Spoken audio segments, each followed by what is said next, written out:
Ano ba nangyari? In-explain ko lang kasi sa kanya na... Sabihin mo kung ano mga pagkakataong dapat niyang iwasan. Ano nangyari, Day?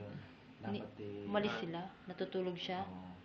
Dapat Intervene. dapat naiintindihan mo kung bakit umalis yung nanay mo. Katulad sa'yo, ba't ka naglalaro? Diba? Naiintindihan ka ng nanay mo. Pero dapat naiintindihan mo yung nanay mo na lumalabas. Diba? Tama ba yun? Oo. Naintindihan mo naman, Day. Oo, diba? So, sumasang-ayon ka sa akin, ano? Sinambit. Parang ano, malalalim na mga ano. Ha? Batid ko kasi na ano eh. Ikaw ano may isog. So, okay na siya. Okay naman siya na. Umiyak ka ba kanina? Umiyak siya kanina? Ha? Umiyak siya? Oo, nakita niya ako dito.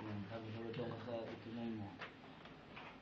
Ikaw ba Ano masasabi mo kay Tito Nay? Ikaw ba pinapalabas mo yung tiyan mo gusto mo ba kami takutin o ano bang ibig sabihin nito? Kailangan ba natin takpan o ano ba dapat natin gawin dito? Ha? Saglit. Niloloko niya sa ama.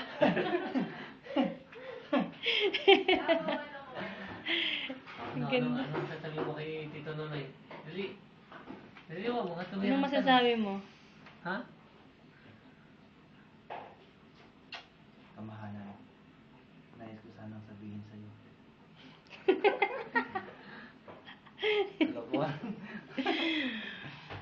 Ano sasabihin mo kay Tito Nonoy? Dali. Ha? Nawala na ata yung sasabihin niya. Hmm.